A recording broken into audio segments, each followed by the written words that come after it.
నమస్తే VBC on TV news కు స్వాగతం. ముందుగా ఈనాటి ముఖ్యాంశాలు. దేశాభివృద్ధిలో ఈశాన్య రాష్ట్రాలది కీలక పాత్ర. అష్టలక్ష్మి మహోత్సవ్ ప్రారంభోత్సవంలో ప్రధాని వ్యాఖ్య.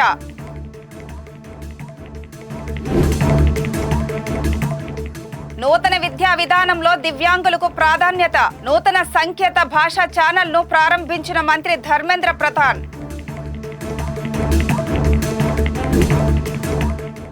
యువతే భారత్కు నిజమైన సంపద అన్న మన్సుఖ్ మాండవీయ.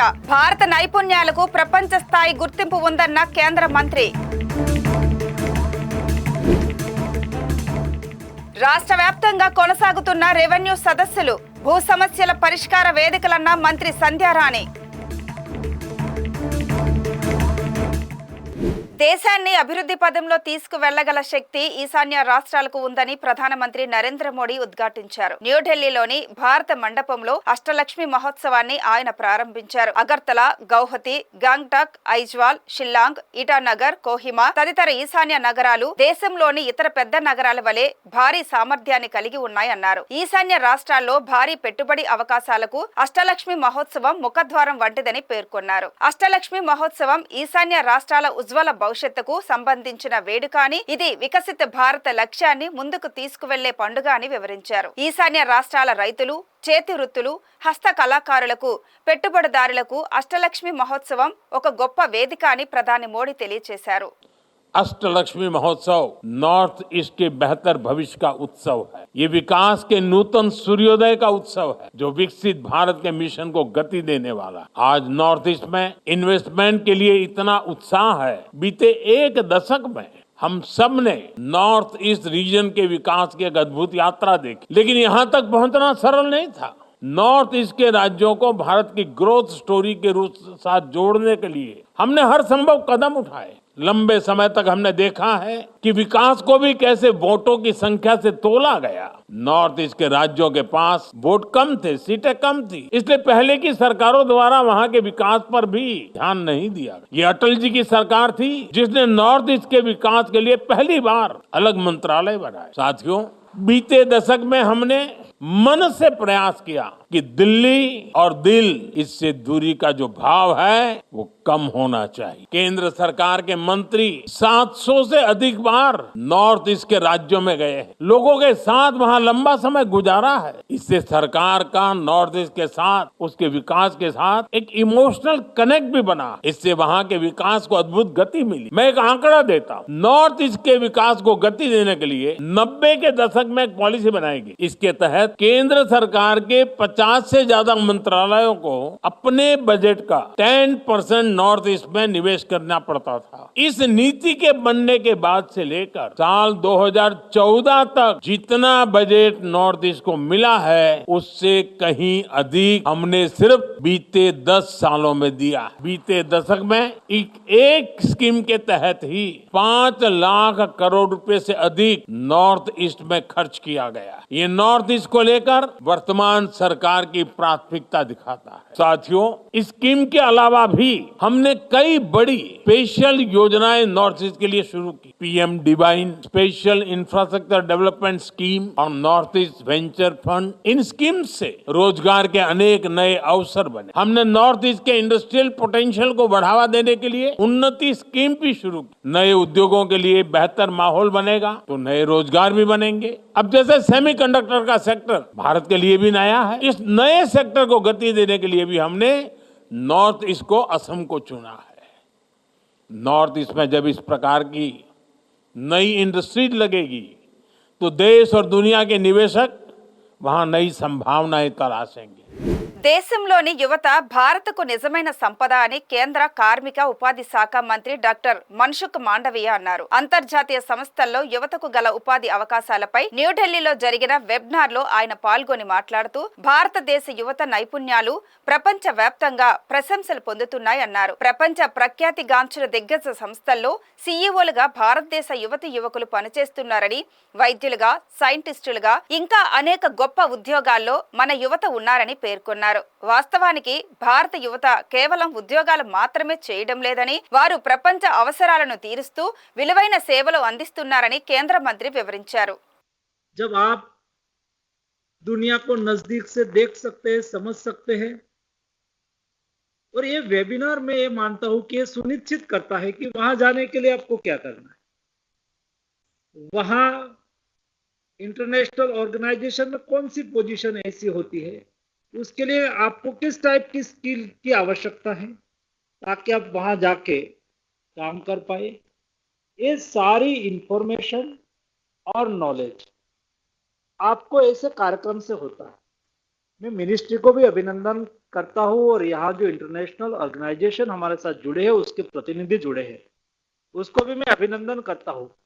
ये सबसे महत्वपूर्ण एफर्ट है।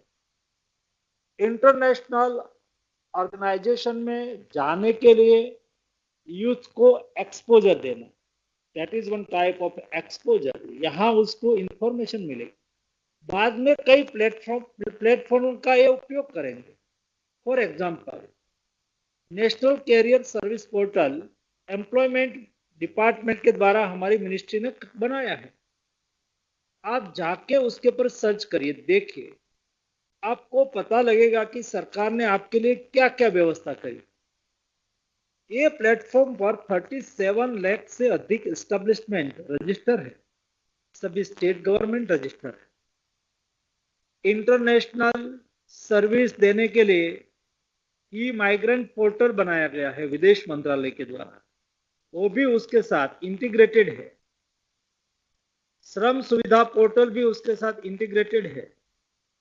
ऐसे कई टाइप के पोर्टल को इंटीग्रेट करके को यूथ को इंटरनेशनल अपॉर्चुनिटी चाहिए कैरियर के लिए, तो वहां जाके वो एक्सेस कर सकता है, वहां जाके वो अप्लाई कर सकता है। मैं कल एक रिव्यू कर रहा था तो मेरे सामने आया कि पिछले एक दशक में क्लेम के डाटा बताता है कि 17 करोड़ एम्प्लॉयमेंट जनरेट हुआ है, लोगों को जॉब मिली है। उसमें से 11% जॉब ये नेशनल कैरियर सर्विस पोर्टल के द्वारा मिली। वहां जाके उन्होंने एक्सेस करा, वहां जाके उन्होंने अप्लाई करा। ये बहुत बड़ी, मैं मानता हूं कि मिनिस्ट्री की सिद्धि है, सरकार की सिद्धि है। हम एज ए यूथ ऐसी अपॉर्चुनिटी को देखें, समझे, दुनिया में आपकी अपॉर्चुनिटी ढूंढे, नहीं केवल एम्प्लॉयमेंट के लिए बट एक्सपोजर के लिए भी। आप इंटरनेशनल ऑर्गेनाइजेशन में जाके अपनी सेवा कई तरीके से दे सकते हैं, लेकिन वहां जाने का रास्ता कौन सा हो सकता है, कैसे जाना है, जाने के लिए क्या करना है, हमारे में कौन सी स्किल होनी चाहिए, वहां पर कौन सी अपॉर्चुनिटी है, ये अपॉर्चुनिटी एनकेस करने के लिए कौन से वे है, ये सब तय करने के लिए और उनके लिए इंफॉर्मेशन मिले, उस उद्देश्य के साथ आज का वेबिनार का आयोजन करा गया है। मैं अपेक्षा करता हूं कि इस वेबिनार से मेरे देश के यूथ को प्रेरणा भी मिलेगी, इंफॉर्मेशन भी मिलेगी, अपॉर्चुनिटी भी मिलेगी और अपनी कैरियर को सुनिश्चित करने के लिए నూతన విద్యా విధానం 2020 ప్రత్యేక అవసరాలు ఉన్న చిన్నారుల విద్యకు ప్రాధాన్యతనిచ్చిందని కేంద్ర విద్యాశాఖ మంత్రి ధర్మేంద్ర ప్రధాన్ తెలిపారు. న్యూఢిల్లీలో భారత సంకేత భాష కోసం PME విద్యా DTH 24/7 ఛానల్ ని ఆయన ప్రారంభించారు. ఈ సందర్భంగా మాట్లాడుతూ సంకేత భాష వంటి ప్రత్యామ్నాయ రూపాలు అందరికీ సమాన అవకాశాలను కల్పించడంలో కీలక పాత్ర పోషిస్తాయని చెప్పారు. సంకేత భాషను ప్రపంచ ప్రమాణాలకు తగిన విధంగా అభివృద్ధి చేయాలని, దేశంలోని వినికిడి లోపం ఉన్నవారికి ప్రోత్సాహకంగా ఎక్కువ మంది ఈ సంకేత భాషను అభ్యసించాలని కేంద్ర మంత్రి ప్రధాన్ పిలుపునిచ్చారు. మహిళా శిశు సంక్షేమ గిరిజన సంక్షేమ శాఖ మంత్రి గుమ్మడి సంధ్యారాణి పాలకొండ మండలం కొండాపురంలో రెవెన్యూ సదస్సును ప్రారంభించారు. మీ భూమి మీ హక్కు అనే థీమ్తో వచ్చే ఏడాది జనవరి 8 వరకు రెవెన్యూ సదస్సులు జరగనున్నాయి. ఈ సందర్భంగా ఆమె మాట్లాడుతూ భూ సమస్యల పరిష్కారంపై ముఖ్యమంత్రి దృష్టి సారించి భూ పట్టాదారు చట్టాన్ని రద్దు చేశారన్నారు. ప్రభుత్వ లోగోతో భూమి పట్టా పాస్ పుస్తకాలు జారీ చేసినట్లు ఆమె తెలిపారు. డి పట్టా సమస్యలు ప్రధానమైనవని, వీటిని పరిష్కరించడంలో శ్రద్ధ వహించాలని అధికారులకు సూచించారు. సదస్సులకు కార్యాలయానికి వచ్చే రైతుల సమస్యలపై అధికారులు దృష్టి సారించాలని ఆమె కోరారు. గౌరవ ముఖ్యమంత్రి వర్యులు చంద్రబాబు నాయుడు గారు ముఖ్యమంత్రి 4వసారి ముఖ్యమంత్రి అయిన వెంటనే సమస్యల్ని పరిష్కరించాలి అనే ఉద్దేశంతో మొట్టమొదటి సంతకం డిఎస్సి మీద పెడితే మెగా డిఎస్సి మీద రెండో సంతకమే ఈ భూ సమస్యల మీద పెట్టడం జరిగింది. ఏదైతే గత ప్రభుత్వం తీసుకొచ్చిందో ఆ యాక్ట్ రద్దు చేశారు. ఖచ్చితంగా ఎవరి భూమి వాళ్ళ చేతిలోనే ఉండాలి. వాళ్ళకి ఎంత భూమి ఉంటే అంత భూమికి కూడా వాళ్ళకి ఖచ్చితంగా మనం సర్వే చేసి ఇవ్వాలి అనే ఒక మంచి ఉద్దేశంతో ఏర్పాటు చేసినవే ఈ రెవెన్యూ సదస్సులు. నేను అధికారులకు మాత్రం చెప్తున్నాను, 33 రోజులు మనం ఈ కార్యక్రమాలు ఏర్పాటు చేస్తున్నాం. ఈ 33 రోజుల్లో ఖచ్చితంగా మనం వాళ్ళకి సమస్యను క్లియర్ చేయాలి. భూ వివాదాల పరిష్కారం విషయంలో నిజ నిర్ధారణ చేయకుండా ఎట్టి పరిస్థితుల్లోనూ ఏకపక్ష చర్యలకు వెళ్లొద్దని విశాఖ ఉత్తర ఎమ్మెల్యే విష్ణుకుమార్ రాజు రెవెన్యూ అధికారులకు సూచించారు. విశాఖలోని సీతమ్మధార అర్బన్ ఎంఆర్ఓ కార్యాలయంలో నిర్వహించిన రెవెన్యూ సదస్సుకు ఎమ్మెల్యే ముఖ్య అతిథిగా పాల్గొన్నారు. గత ప్రభుత్వంలో 22A అర్బన్ ల్యాండ్ సీలింగ్ భూములను తెరపైకి తెచ్చి 4 దశాబ్దాలుగా స్థిర నివాసం ఉంటున్న వారిని ఇబ్బందులకు గురి చేసిన దుస్థితి ఇకపై ఉండదని హామీ ఇచ్చారు. మరింత సమాచారాన్ని మా విశాఖ ప్రతినిధి మూర్తి అందిస్తారు. విశాఖ జిల్లాలో కోకొల్లలుగా పెరిగిపోయిన భూ వివాదాలకు చెక్ పెట్టేందుకు కూటమి ప్రభుత్వం సంసిద్ధమైంది. ఈ రోజు నుంచి జనవరి 8 వరకు మండలాల వారీగా రెవెన్యూ సదస్సులు నిర్వహిస్తూ ఎవరైతే బాధితులుగా మారిపోయారో వాళ్ళందరినీ ఆహ్వానిస్తే వాళ్ళ నుంచి వినతులు వినే ఒక మంచి కార్యక్రమానికి అయితే శ్రీకారం చుట్టారని చెప్పుకోవచ్చు. ప్రస్తుతం ఉత్తర నియోజకవర్గంలోని సీతమ్మధార ఎంఆర్ఓ ఆఫీస్ కార్యాలయంలో ఇక్కడ రెవెన్యూ సదస్సుకు విశేషమైన స్పందన వచ్చింది. ప్రస్తుతం విష్ణుకుమార్ రాజు గారు ఎమ్మెల్యే గారు మనతో ఉన్నారు. ఆయన అడిగి మనుషులు తెస్తున్నాం. సార్, మీరు చెప్పండి, గతంలో ప్రజలు ఎంత ఇబ్బంది పడ్డారు? 22A అని చెప్పి యుఎల్సి అని చెప్పి వాళ్ళ మీద నోటీసులు ఇవ్వడం, కాంపెన్సేషన్ కట్టమని చెప్పడం, వాళ్ళు లేదంటే వాళ్ళ దగ్గర నుంచి వెళ్ళిపోవడం చెప్పడం, ఇవన్నీ చూసిన తర్వాత ప్రజలు భయభ్రాంతులకు గురయ్యారు. మీరు కూటమి ప్రభుత్వంగా మీరు వచ్చారు, మీరు వాళ్ళకి ఎలాంటి భరోసా ఇస్తున్నారు? ఈ రోజు నుంచి రెవెన్యూ సదస్సులని రాష్ట్ర ప్రభుత్వం ఏర్పాటు చేసింది. వచ్చే నెల 8వ తారీఖు వరకు ఉంటుంది. ఇది ఏర్పాటు చేయడానికి కారణం ఏంటంటే, ముఖ్యంగా ఏదైతే ల్యాండ్స్ విషయంలో ప్రజలు ఇబ్బంది పడుతున్నారో ఆ ఇబ్బందులన్నీ తీర్చడం గురించి ఇక్కడ లోకల్ ప్రతి వార్డులో కూడా ఒక ప్రోగ్రాం పెడుతున్నారు. గౌరవనీయులైన మన ఎంఆర్ఓ గారు, అట్లాగే స్పెషల్ ఆఫీసర్గా ఈ నార్త్ నియోజకవర్గానికి శ్రీ లక్ష్మి గారు ఉన్నారు. అప్పుడు ఎగ్జిక్యూటివ్ డైరెక్టర్గా సోషల్ వెల్ఫేర్ డిపార్ట్మెంట్లో పనిచేస్తున్నారు. అట్లాగే ఇక్కడ ఈ కార్యక్రమానికి మన గోవింద్ గారు, ఇంకా కార్పొరేటర్ గారు, ఇంకా మిగిలిన సభ్యులు అంతా బీజేపీ టీడీపీ నాయకులు అందరూ వచ్చి ఆ పర్టికులర్ వార్డులో ఉన్న సమస్యలు, ముఖ్యంగా ఇది సీతంపేట ఏరియా కింద వస్తుంది. సీతంపేట ఏరియాలో 40 సంవత్సరాల నుంచి కూడా వాళ్ళు ఇళ్ళు కట్టుకుని స్థిర నివాసం ఏర్పరచుకుని ఉన్న తర్వాత సడన్గా ఇప్పుడు అది 22Aలో ఉందని చెప్పి క్రిందటి రాష్ట్ర ప్రభుత్వము వాళ్ళు నోటీసులు ఇచ్చి చెప్పిన తర్వాత అది జీవో నెంబర్ 36 అని ఒకటి రిలీజ్ చేయడం జరిగింది. రేట్లన్నీ చాలా ఎక్కువ ఉన్నాయి. దానికి తర్వాత మళ్ళీ రిక్వెస్ట్ చేస్తే జీవో 84 రిలీజ్ చేశారు. దాని ప్రకారము కొంత డబ్బు కట్టాలి, కడితే రెగ్యులరైజ్ చేస్తామని చెప్పినప్పటికీ కూడా వీళ్ళు కట్టలేనటువంటి పరిస్థితి. ఎందుకంటే ఇదివరకు ఇప్పుడు 40 years బ్యాక్ వాళ్ళు అక్కడ స్థలం రేటు తక్కువ ఉండేది. ఇప్పుడు స్థలం రేటు అంతా పెరిగిపోయిన మూలాన ఆ రేట్లు కట్టక వాళ్ళకేమో 22Aలో పెడితే వాళ్ళ పిల్లలకి చదువులకి పెద్ద చదువులు చదవాలంటే వాళ్ళు బ్యాంకులో లోన్స్ పెట్టుకోవడానికి కూడా పనిచేయనటువంటి ఆస్తి కింద అయిపోయింది. అట్లాగే పిల్లలకి పెళ్లి చేయాలి లేకపోతే ట్రాన్స్ఫర్ చేయాలి అనుకున్నా కూడా ఏమీ జరగనటువంటి పరిస్థితుల్లో చాలా మనోవేదన పడుతూ ఎంతోమంది ఇబ్బంది పడుతున్నారు. ఆఖరికి విశాఖపట్నంలో ఎంత దారుణం అంటే ఉడా నుంచి కొన్న సైట్లని కూడా 22Aలో పెట్టేశారు. సో దాని వలన ముఖ్యంగా ఈ రెవెన్యూ సదస్సుల్లో ఈ భూమి ఏదైతే 22A సమస్యలు, అట్లాగే ఇంకా మిగిలినవి కూడా మిగిలిన కబ్జాలకి గురైన భూములు ఉన్నాయి చాలామంది, అవన్నీ కూడా పరిష్కారం చేయాలనే ఉద్దేశంతో ఈ రెవెన్యూ సదస్సులు ఏర్పాటు చేయడం జరుగుతుంది. దీని వలన చాలా కన్వీనియంట్ ఉంటుంది, ప్రజలకి మళ్ళీ ఒక భరోసా కింద ఉంటుంది. దానికి తప్పనిసరిగా ఇది రిసీప్ట్ అయిన తర్వాత సుమారు 45 రోజుల్లో దీనికి పరిష్కారము చేయటానికి రాష్ట్ర ప్రభుత్వము పూర్తి ప్రయత్నం చేస్తుంది. మన ఆంధ్ర రాష్ట్రంలో సుమారు 1,75,000 కంప్లైంట్స్ ఇప్పటి వరకు రావటం జరిగింది. అంటే ఈ సదస్సులో కాదు, అంతకుముందు ఈ రెవెన్యూకి సంబంధించినవి. ఇవి పెద్ద ఎత్తున కుంభకోణం జరిగినట్టుగా, అంటే రకరకాల సమస్యలు, ల్యాండు వాళ్ళది జెన్యున్ ల్యాండ్ ఓనర్ అయినప్పటికీ కూడా వేరే వాళ్ళు దొంగ డాక్యుమెంట్ సృష్టించి ఆ దొంగ డాక్యుమెంట్ తోటి ల్యాండ్ మాదే అని చెప్పి చూపించడం వలన ఆ ఒరిజినల్ ఓనర్స్ ఇబ్బంది పడుతున్నారు. ఎక్కడైనా ఇప్పుడు చట్టం కూడా మార్చడం జరిగింది. దొంగ ఏదైనా రిజిస్ట్రేషన్ చూపించి లేదా దొంగ డాక్యుమెంట్స్ చూపిస్తున్నా వాళ్ళని కూడా జైలుకి పంపించే అధికారము ఇప్పుడు రాష్ట్ర ప్రభుత్వ అధికారులకి ఉంటుంది. కాబట్టి ఎవరన్నా జెన్యూన్ కంప్లైంట్స్ ఇవ్వాలి తప్ప రాంగ్ కంప్లైంట్స్ ఇస్తే వాళ్ళపైన తగిన చర్యలు తీసుకోబడతాయి. వినతులు స్వీకరించడానికి ఇంకా గడువు పెంచితే బాగుందనిపిస్తుంది. నెక్స్ట్ సర్వేయర్ల కొరత కూడా ఎక్కువ ఉందని ప్రాక్టికల్గా తెలుస్తుంది. దీన్ని అధిగమించడానికి ఎలా? ఇప్పుడు మనకి సుమారు ఈ రోజు నుంచి ఆల్మోస్ట్ నెక్స్ట్ మంత్ 8th వరకు అంటే అరౌండ్ 31 days 32 days వరకు మనకి ఉంది. అప్పుడు కనుక అవ్వకపోతే మళ్ళీ స్పెషల్గా రిక్వెస్ట్ చేసి మళ్ళీ మనము చేసేదానికి అవకాశం ఉంది. మనకి నార్త్ నియోజకవర్గంలో టోటల్ 17 వార్డులు ఉన్నాయి. 17 వార్డుల్లో సుమారు ఒక 7-8 వార్డుల వరకు మనకి ఎంఆర్ఓ గారు అర్బన్ వారు అధికారంలో ఉంటుంది.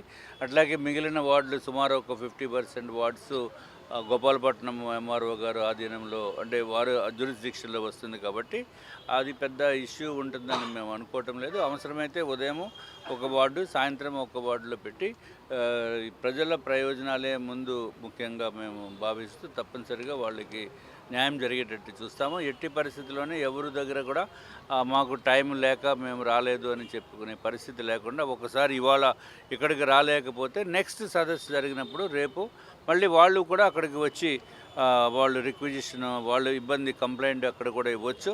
దానికి కారణం ఏంటంటే ఎంఆర్ఓ గారు సేమ్, మేము సేమ్, తర్వాత స్పెషల్ ఆఫీసర్ గారు కూడా వారే ఉంటారు. కాబట్టి ఇబ్బంది ఏమీ ఉండదు అని చెప్పి తెలియజేస్తున్నాం. వార్డ్ వైజ్గా ఏమైనా పర్యటించి అక్కడ ఏమైనా వాళ్ళకి ధైర్యం చెప్పారు? ఇప్పుడు వార్డ్ వైజ్ ముందు సమస్యలని పరిష్కారం చేయటం గురించి వినతులు తీసుకోవటం జరుగుతుంది. తర్వాత పర్యటనలు పెట్టడం జరుగుతుంది. ఎందుకంటే ఇది ఒక్క విషయమే కాదు, ఇంకా రేషన్ కార్డ్స్ కంప్లీట్ చేయలేదు, రేషన్ కార్డ్స్ పెండింగ్ ఉన్నాయి, కొత్త పెన్షన్స్ ఇవ్వవలసిన అవసరం ఉంది. సో అలాగే ఇంకా రకరకాల సమస్యలు, రేషన్ కార్డులో కొంతమందిని యాడ్ చేయాలి.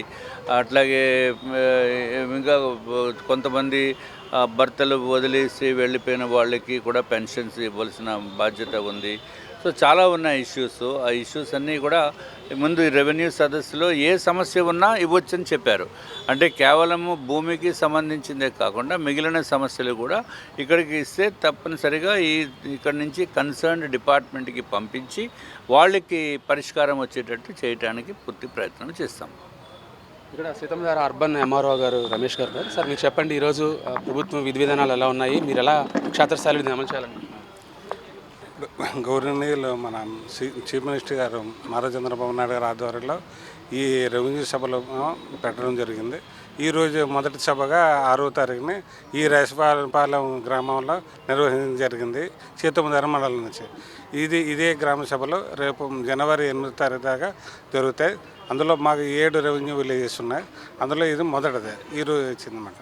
నెక్స్ట్ మన సార్ ఆధ్వర్యంలో మళ్ళీ 18వ తారీఖున దొండపత్తి ఉన్నది. నెక్స్ట్ 20వ తారీఖున కూడా సాధికాన కళ్యాణ మండపంలో ఉన్నది, మరో 2 ఉన్నాయి. ఇదే ఈరోజు పెద్ద స్పందన లేకపోవడం వల్ల 18వ తారీఖు నాడు మళ్ళీ ఆ సాధికాన కళ్యాణ మండపంలో ఈ రేసపాలెంలో ఉన్న ప్రజలకు మళ్ళీ పిలువబడుతుంది ఫస్ట్. అది ఈ గ్రామ సభల వల్ల ఉపయోగం చాలా మట్టుగా ఉంటుంది. ఎందుకంటే ల్యాండ్ ఇష్యూస్లో చాలా మట్టుగా 22A సార్ చెప్పినట్టు 22A ఉన్నది. అందులో అప్పుడు మరి ఏ విధంగా 22Aలోకి వచ్చి మాకు తెలియదు, కానీ వాళ్ళు చాలా మట్టుగా ఇబ్బంది పడుతున్నమాట వాస్తవం. అలాగే యూఎల్సీ చాలా మట్టుకు పెట్టుకున్న అప్లికేషన్స్ కూడా చాలా ఉన్నాయి. అవన్నిటికీ మాకు సర్వే చేసి ఇప్పుడు ఆల్రెడీ సర్వే జరుగుతుంది. సర్వే పూర్తిగా చేసి అన్ని అప్లికేషన్స్ అంటే నిల్లు అప్లికేషన్స్ మా దగ్గర ఉండేటట్టు మేము ట్రై చేయడం జరుగుతుంది. అలాగే ఇప్పుడు చాలా మట్టుగా రిక్రూట్మెంట్ జరుగుతుంది. కాబట్టి మేము ఎప్పటికప్పుడు ఏ రోజుకి ఆ రోజు సర్టిఫికేట్స్ కానీ income certificates all certificates related అన్నీ కూడా ఏ రోజుకు ఆ రోజు డిస్పోజ్ చేయడం జరుగుతుంది. ఇందులో ఎటువంటి ఇబ్బంది లేదు. ఎనీ టైం అయినా ఈ మండలంకి వచ్చి నాకు ఇది కావాలంటే ఇవ్వడం జరుగుతుంది. ఎక్కడైనా ఇవ్వలేని పరిస్థితుల్లో సార్ కూడా ఇవ్వండి పర్వాలేదు, అని చెప్తున్నారు. ఇబ్బంది ఏం లేదని. దరఖాస్తులతో పాటు ఏంటంటే జోడించాలండి మీకు అంటే ప్రతిదానికి కొన్ని ఇన్స్ట్రక్షన్స్ ఉన్నాయండి. ఇప్పుడు ఫ్యామిలీ మెంబర్ సర్టిఫికేట్ కావాలనుకోండి, దానికి సంబంధించిన కుటుంబ సభ్యులు ఉండాలి, వాళ్ళతో ఆధార్ కార్డులు ఉండాలి, వాళ్ళు లైవ్ అంటే ఇక్కడ జీవించి ఉండాలి. అలాగే ప్రతి సర్టిఫికేట్కి ఒక ఇన్స్ట్రక్షన్స్ ఉంటుంది. కాబట్టి అది పెడితే కంపల్సరీగా with in 2 day on day అంటే 24 అవర్స్లో ఇవ్వడం జరుగుతుంది. ఎక్కడ ఆగదండి మీకు. ఆ ఇబ్బంది అయితే లేదు. మీరు ఎనీ టైం అయినా రావచ్చు. ఒక ఎమర్జెన్సీ అయితే నేను అందుబాటులో ఉంటే వచ్చి కూడా నేను పెడతాను. ఆ ఇబ్బంది అయితే లేదు. మెయిన్ ఇందులో నేను చెప్పాల్సింది అంటే ఎవరి స్టూడెంట్ ఇన్ ఎమర్జెన్సీ కాల్ చేసి నాకు అది జెన్యూన్ అయితే ఫేక్ డాక్యుమెంట్స్ ఎవరు రావద్దు. అలాగే ల్యాండ్ గ్రాబింగ్ కూడా చేయకండి దయించి. నేను ఇందులో సీరియస్గా చెప్పేది సార్ చెప్పినట్టు ల్యాండ్ గ్రాబింగ్ ప్రభుత్వ భూములు కానీ ఎక్కడున్నా ఎట్టి పరిస్థితుల్లో ల్యాండ్ గ్రాబింగ్ కానీ ఎవరు ప్రయత్నించద్దు. అలాగే యాడ్వరీ రిమర్స్ చాలా మటుకు వస్తున్నాయండి. ఇందులో చెప్పకూడదు కానీ యాడ్వరీ రిమర్స్ కూడా మీరు ఎక్కడైనా యాడ్వరీ రిమర్స్ చేయొచ్చు. నిజంగా గవర్నమెంట్ ల్యాండ్లో కడతాయి. కానీ గవర్నమెంట్ ల్యాండ్లలో కట్టి మళ్ళీ మమ్మల్ని మా మీద నిందలేసి అట్లా చేస్తున్నారు. ఇది చాలా విషాదం. నేను నా విషయంలో చెప్తున్నాను. అలాంటి చేయకండి. నిజంగా జెన్యూన్గా ఉంటే కంపల్సరీ మీరు వెళ్ళి చూపించండి. మేము యాక్షన్ తీసుకుంటాం గ్యారంటీగా. మీరు ఇచ్చిన తర్వాత విత్ ఇన్ 24 అవర్స్లో మేము వెళ్ళి మాకున్న దాని ప్రకారం ఎవిక్షన్ చేయడం జరుగుతుంది. మెయిన్ ఈ సీతమ్మ ధర మండలంలో పీస్ఫుల్గా అందరూ బాగుండాలని కోరుకున్న నేను ఒకటి. ఇది ముఖ్యంగా భూ వివాదాల పరిష్కారం విషయంలో రెవెన్యూ సదస్సులు ఒక మంచి సంకేతంగా మారినట్లుగా తెలుస్తోంది. వీడియో జర్నలిస్ట్ ప్రేమ్తో మూర్తి, BBC టీవీ విశాఖపట్నం. బొబ్బిలి రాజ వంశీయులు టీడీపీ నేతలు సుజయ్ కృష్ణ, రంగారావు, రామనాయన, బేబీ నాయన ఆధ్వర్యంలో జరుగుతున్న ఈ కార్యక్రమానికి భక్తులు పెద్ద ఎత్తున హాజరయ్యారు. తీర్థగోష్ఠి అనంతరం బొబ్బిలి రాజ కళాశాల మైదాన ప్రాంగణంలో శ్రీరామ పాదుక పట్టాభిషేకం కార్యక్రమం జరిగింది. బొబ్బిలి కోట నుంచి బయలుదేరి బలిజిపేట రోడ్డు వేణుగోపాల స్వామి గుడి, కృష్ణా టాకీస్ మీదుగా కళాశాల మైదానానికి చేరుకొని పాదుకా పట్టాభిషేకం నిర్వహించారు. చిన్నజీయర్ స్వామి వారి పర్యవేక్షణలో కళాశాల మైదానంలో 10,000 మంది భక్తులకు పూజా సామగ్రిని ఉచితంగా పంపిణీ చేశారు.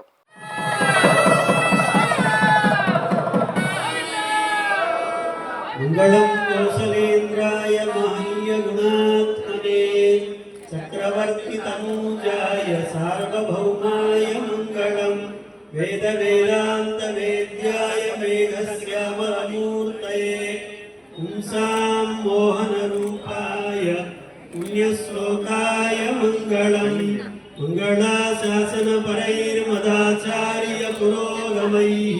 ఇది స్వామి యొక్క సంపద కనుక తిరిగి స్వామి యొక్క సేవలో ఉపయోగపడాలి అని మన బేబీ నాయన గారు వారికి భగవంతుడు ఈ రకమైనటువంటి ఒక అదృష్టాన్ని పెద్దలు చేసుకున్నటువంటి ఒక సేవ తిరిగి మళ్ళీ దాన్ని పునరుద్ధరణ చేసేటటువంటి అదృష్టం ఆయన కలిగించాడు. ఈరోజు స్వామి ఆ ఆభరణ సంపదని తిరిగి అలంకరించుకొని మనకి దర్శనమిచ్చేటటువంటి రోజు. నిన్నను రాత్రి ఇక్కడికి మేము రావడం జరిగింది. అనపర్తి శాసనసభ్యులు నల్లమిల్లి రామకృష్ణారెడ్డి దంపతులు తూర్పుగోదావరి జిల్లా బిక్కవోలులోని శ్రీ కుమార సుబ్రహ్మణ్యేశ్వర స్వామి ఆలయాన్ని సందర్శించారు. ఆలయంలో సుబ్రహ్మణ్య షష్ఠి మహోత్సవాలు ప్రారంభం కావడంతో ఎమ్మెల్యే దంపతులు మొదటి పూజలో పాల్గొన్నారు. షష్ఠి ఉత్సవాలకు ఆలయ కమిటీ సభ్యులు అన్ని ఏర్పాట్లను పూర్తి చేశారు. రాష్ట్ర వ్యాప్తంగా అనేక ప్రాంతాల నుండి భక్తులు పెద్ద సంఖ్యలో ఉత్సవాలకు హాజరై ప్రత్యేక పూజలు నిర్వహించి మొక్కులు తీర్చుకుంటారు. కాగా ఎమ్మెల్యే దంపతులు స్వామివారిని దర్శించుకొని ప్రత్యేక పూజలు, అభిషేకాలు నిర్వహించారు.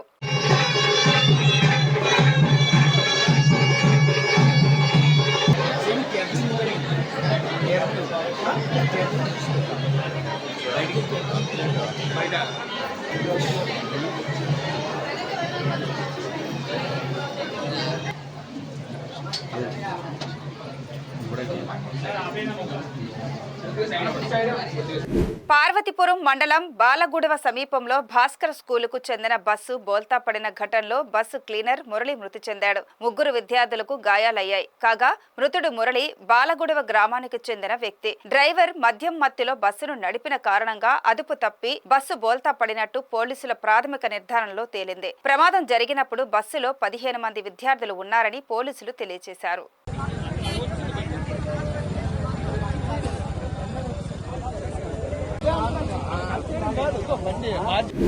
విశాఖలో గీతా జయంతి ఉత్సవాలు ఘనంగా ప్రారంభమయ్యాయి. త్రిదండి శ్రీమన్నారాయణ చిన్నజీయర్ స్వామి ఉత్సవాలను సీతమ్మధారలోని వర్మ కాంప్లెక్స్ ఆవరణలో ప్రారంభించారు. ముందుగా గోపూజను నిర్వహించారు. భక్తులకు తీర్థాన్ని అందజేశారు.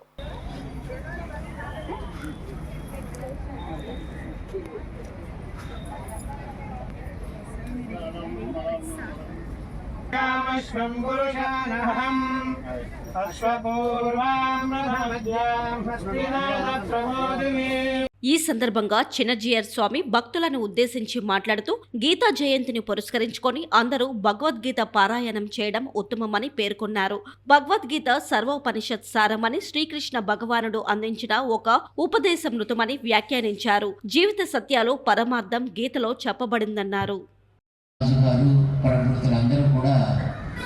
ఇక్కడ ఏదైనా ఒక కార్యక్రమం మనం చేసుకుంటే బాగుంటుంది. గీతా జయంతి సందర్భంగా భగవద్గీతను గురించినటువంటి స్మరణ చేస్తే బాగుంటుంది అని వారు సంకల్పించడం, దానికి ఫలితంగా మనందరం ఇక్కడ ఈ పూట నుంచి దాన్ని ఆరంభం చేసుకోవడం.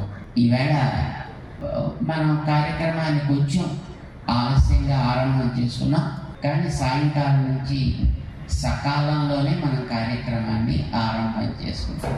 ఇందాక మా శ్రీభాష్యం స్వామి, మా శ్రీనివాసాచార్య స్వామి ప్రసాదించినట్లుగా భగవద్గీత ఒక అద్భుతమైనటువంటి ఉపదేశ అమృతం.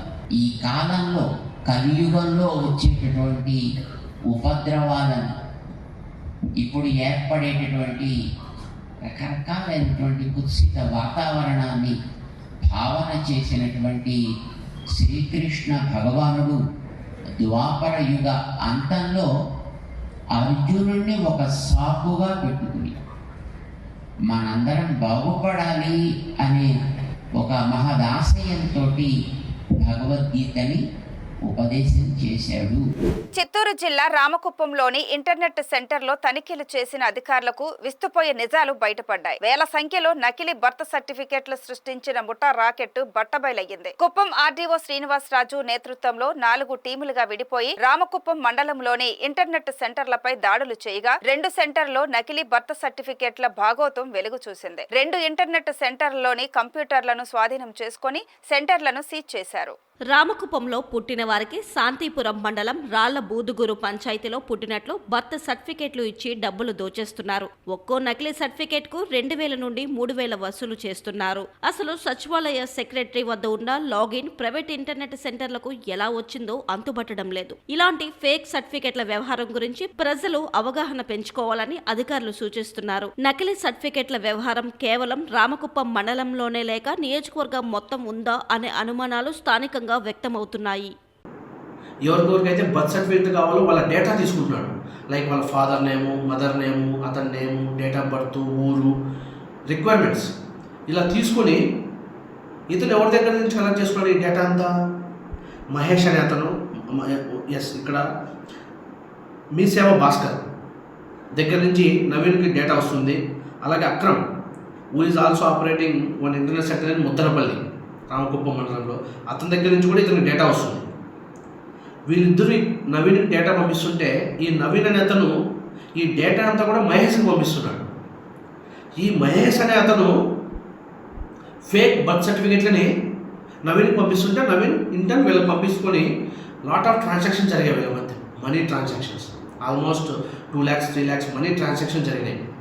ఇదంతా కూడా ఎప్పుడు స్టార్ట్ అయిందంటే November 10th నుంచి స్టార్ట్ అయింది ఈ ఫేక్ బర్త్ సర్టిఫికేట్లు ఇష్యూ చేయడం. ఈ వాట్సాప్ చాటు, వాళ్ళ యొక్క వాట్సాప్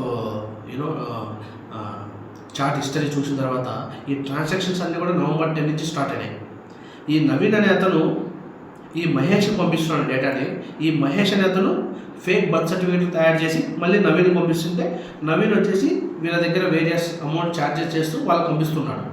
ఒక విషయం ఏంటంటే ఈ నవీన్ అనే అతను మహేష్ పంపిస్తుంటే మహేష్ అనే అతను ఈ యొక్క రాళ్లబుదుగురు పంచాయత్ సెక్రటరీ యొక్క లాగిన్, అలాగే Ramakuppam panchayat secretary login, Karlakatta panchayat secretary login, ఈ 3 మిస్యూజ్ చేస్తూ వీళ్ళ లాగిన్లతో మిస్యూజ్ చేస్తూ ఇతను ఫేక్ సర్టిఫికేట్లు క్రియేట్ చేసి వీళ్ళకి పంపిస్తున్నాడు. ఇంకొక విషయం ఏంటంటే ఇప్పుడు ఫర్ ఇన్స్టెన్స్ ఒక పర్సన్ రామకుప్పంలో పుట్టింటాడు. అతను birth certificate Ramakuppam panchayat secretary గారు ఇవ్వాలి. బట్ అతను ఈ నవీన్ అప్రోచ్ అవ్వడం వల్ల చాలా క్విక్ సర్వీస్ వస్తుంది, మనకి ఇమ్మీడియట్గా వస్తుంది. ఏదైనా మోసంగా ఇందులో ఏమైనా మన తప్పులు పడున్నా కూడా మనం సర్టిఫికేట్ తెచ్చేసుకునే ఉద్దేశంతో ఈ నవీన్ అప్రోచ్ అవ్వడం వల్ల ఈ నవీన్ మహేష్ పంపిస్తూ ఉంటే అతను రాళ్లబుదుగురు పంచాయత్ సెక్రటరీ డిజిటల్ సైట్తో ఇతను సర్టిఫికేట్ పంపిస్తున్నాడు. ఇలాంటి సర్టిఫికేట్లను ప్రజలు గమనించాలా, అధికారులు కూడా గమనించాలి. ఈ వార్తలు ఇంతటితో సమాప్తం. మరిన్ని విశేషాలతో మళ్ళీ కలుద్దాం. అంతవరకు సెలవు. నమస్కారం.